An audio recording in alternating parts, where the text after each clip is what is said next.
بسم اللہ الرحمن الرحیم۔ السلام علیکم ورحمۃ اللہ وبرکاتہ۔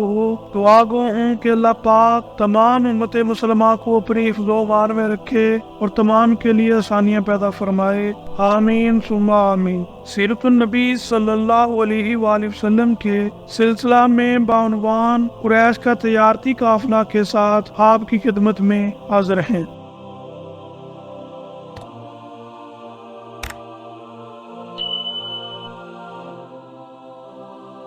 جو تجارتی قافلہ ابو سفیان کی سربراہی میں ملک شام گیا تھا، جب آپ صلی اللہ علیہ وآلہ وسلم کو اطلاع ملی کہ وہ قافلہ شام سے واپس آ رہا ہے اور اس سامان تجارت کا منافع مسلمانوں کے خلاف استعمال ہوگا، اس لیے آپ صلی اللہ علیہ وآلہ وسلم نے حکم دیا، قریش کا تجارتی قافلہ آ رہا ہے، اس میں ان کا مال و دولت ہے، تم اس پر حملہ کرنے کے لیے بڑھو، ممکن ہے اللہ تمہیں اس سے فائدہ دے۔ ادھر اس قافلے کے سردار ابو سفیان رضی اللہ عنہ تھے، جو قریش کے بھی سردار تھے، اس وقت تک ایمان نہیں لائے تھے، فتح مکہ کے موقع پر ایمان لائے۔ ان کی عادت تھی کہ جب ان کا قافلہ حجاز کی سرزمین پر پہنچتا تو جاسوسوں کو بھیج کر راستے کی خبریں معلوم کر لیتے تھے۔ انہیں آپ صلی اللہ علیہ وآلہ وسلم کا خوف بھی تھا، چنانچہ ان کے جاسوس نے بتایا کہ حضرت صلی اللہ علیہ وآلہ وسلم اس تجارتی قافلے کو گھیرنے کے لیے روانہ ہو چکے ہیں، جس سن کر ابو سفیان رضی اللہ عنہ خوف زدہ ہو گئے۔ انہوں نے فوراً ایک شخص کو مکہ کی طرف روانہ کیا اور ساتھ ہی اسے یہ ہدایات دی، تو اپنے اونٹ کے کان کاٹ دو، کجاوا الٹ دو، اپنی قمیض کا اگلا اور پچھلا دامن پھاڑ دو اور اسی حالت میں مکہ میں داخل ہونا۔ انہیں بتانا کہ محمد صلی اللہ علیہ وآلہ وسلم اپنے اصحاب کے ساتھ ان کے قافلے پر حملہ کرنے والے ہیں۔ ایسا اس لیے کیا تاکہ مشرکین جلد مدد کو آ جائیں۔ وہ شخص بہت تیزی سے روانہ ہو۔ اب ابھی یہ مکہ پہنچا نہیں تھا کہ وہاں عاتقہ بنت عبد المطلب نے ایک خواب دیکھا، جو حضور نبی کریم صلی اللہ علیہ وآلہ وسلم کی پھوپھی تھی۔ خواب بہت خوفناک تھا، یہ ڈر گئی۔ انہوں نے حضرت عباس رضی اللہ عنہ کو اپنا خواب سنایا، لیکن اس شرط پر سنایا کہ وہ کسی اور کو نہیں سنائیں گے۔ انہوں نے کہا، اچھا ٹھیک ہے، تم خواب سناؤ، تم نے کیا دیکھا ہے؟ عاتقہ بنت عبد المطلب نے کہا، میں نے خواب دیکھا کہ ایک شخص اونٹ پر سوار چلا آ رہا ہے، جہاں تک کہ وہ اب تک کے پاس آ کر رکا، اب تک مکہ معظمہ سے کچھ فاصلے پر ہے۔ وہاں کھڑے ہو کر اس نے پوری آواز سے پکار کر کہا، لوگوں، 3 دن کے اندر اندر اپنی قتل گاہوں میں چلنے کے لیے تیار ہو جاؤ۔ پھر میں نے دیکھا کہ لوگ اس کے گرد جمع ہو گئے ہیں۔ پھر وہ وہاں سے چل کر بیت اللہ میں داخل ہوا، لوگ اس کے پیچھے پیچھے چلے آ رہے تھے۔ پھر وہ شخص اونٹ سمیت کعبہ کی چھت پر نظر آیا، وہاں بھی اس نے پکار کر یہ الفاظ کہے۔ اس کے بعد وہ بول قبیس کے پہاڑ پر چڑھ گیا، وہاں بھی اس نے پکار کر یہ الفاظ کہے۔ پھر اس نے ایک پتھر اٹھا کر لٹکھٹایا، پتھر وہاں سے لٹکتا پہاڑ کے دامن میں پہنچا، اچانک ٹوٹ کر ٹکڑے ٹکڑے ہو گیا۔ پھر مکہ کے گھروں میں سے کوئی گھر نہ بچا جہاں اس کے ٹکڑے نہ پہنچے ہوں۔ یہ خواب سن کر حضرت عباس رضی اللہ عنہ نے کہا، اللہ کی قسم عاتقہ، تم نے بہت عجیب خواب دیکھا ہے، تم خود بھی اس کا تذکرہ کسی سے نہ کرنا۔ حضرت عباس رضی اللہ عنہ وہاں سے نکلے تو راستے میں انہیں ولید بن عتبہ ملا، جو ان کا دوست تھا۔ عباس رضی اللہ عنہ نے خواب سے بیان کر دیا اور وعدہ لیا کہ کسی کو بتائے گا نہیں۔ ولید نے جا کر یہ خواب اپنے باپ عتبہ کو سنا دیا۔ اس طرح یہ خواب آگے ہی آگے چلتا رہا، یہاں تک کہ ہر طرف عام ہو گیا۔ مکہ میں اس خواب پر زور و شور سے تبصرہ ہونے لگا۔ آخر 3 دن بعد وہ شخص اونٹ پر سوار مکہ میں داخل ہوا، جسے حضرت ابو سفیان رضی اللہ عنہ نے بھیجا تھا۔ وہ مکہ کی وادی کے درمیان میں پہنچ کر اونٹ پر کھڑا ہو گیا اور پکارا، اے قریش، اپنے تجارتی قافلے کی خبر لو، تمہارا جو مال و دولت ابو سفیان لے کر آ رہے ہیں، اس پر محمد صلی اللہ علیہ وآلہ وسلم حملہ کرنے والے ہیں، جلدی مدد کو پہنچو۔ اس تجارتی قافلے میں سارے قریشیوں کا مال لگا ہوا تھا، چنانچہ سب کے سب جنگ کی تیاری کرنے لگے۔ جو مالدار تھے انہوں نے غریبوں کی مدد کی تاکہ زیادہ سے زیادہ افراد جنگ کے لیے جائیں۔ جو بڑے سردار تھے وہ لوگوں کو جنگ پر ابھارنے لگے۔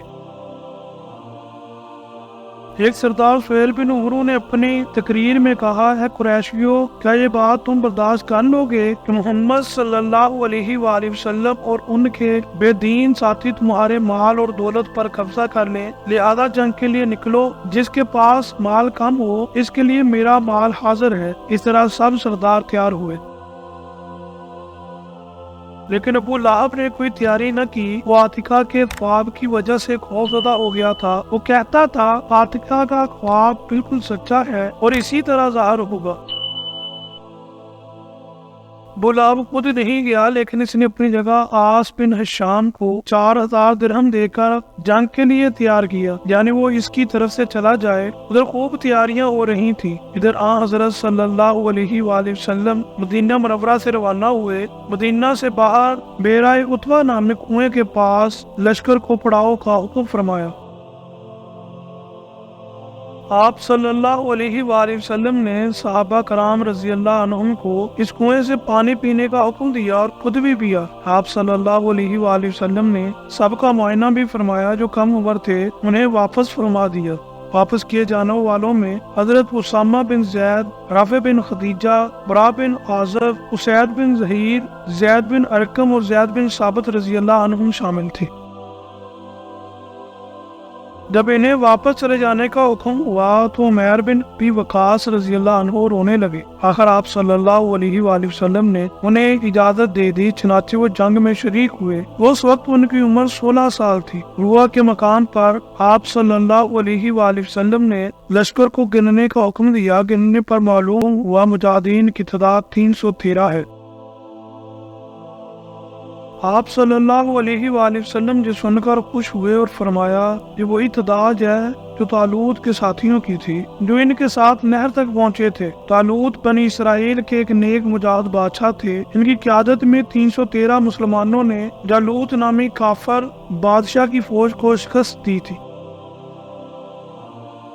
لشکر میں گھوڑوں کی تعداد صرف 5 تھی، اونٹ 70 کے قریب تھے، اس لیے ایک اونٹ 3 یا 4 آدمیوں کے حصے میں دیا گیا۔ آپ صلی اللہ علیہ وآلہ وسلم کے حصے میں جو اونٹ آیا اس میں 2 اور ساتھی بھی شریک تھے۔ آپ صلی اللہ علیہ وآلہ وسلم بھی اس اونٹ پر اپنی باری کے حساب سے سوار ہوتے۔ ساتھیوں کی باری پر انہیں سوار ہونے کا حکم فرماتے، اگرچہ وہ اپنی باری بھی آپ صلی اللہ علیہ وآلہ وسلم کو دینے کی خواہش ظاہر کرتے۔ وہ کہتے اے اللہ کے رسول آپ سوار رہیں، ہم پیدل چل دیں گے۔ جواب میں آپ صلی اللہ علیہ وآلہ وسلم فرماتے تم دونوں پیدل چلنے میں مجھ سے زیادہ مضبوط نہیں ہو اور نہ میں تمہارے مقابلے میں اس کی رحمت سے بے نیاز ہوں، یعنی میں بھی تم دونوں کی طرح اجر کا خواہش مند ہوں۔ روحا کے مقام پر ایک اونٹ تھک کر بیٹھ گیا۔ آپ صلی اللہ علیہ وآلہ وسلم پاس سے گزرے تو پتہ چلا اونٹ تھک کر بیٹھ گیا ہے اور اٹھ نہیں رہا۔ آپ صلی اللہ علیہ وآلہ وسلم نے کچھ پانی لیا، اسے کلی کی، کلی والا پانی اونٹ والے کے برتن میں ڈالا اور اس کے منہ میں ڈال دیا۔ اونٹ فوراً اٹھ کھڑا ہوا اور پھر اس قدر تیز چلا کہ لشکر کے ساتھ جا ملا، اس پر تھکاوٹ کی کوئی اثار باقی نہ رہے۔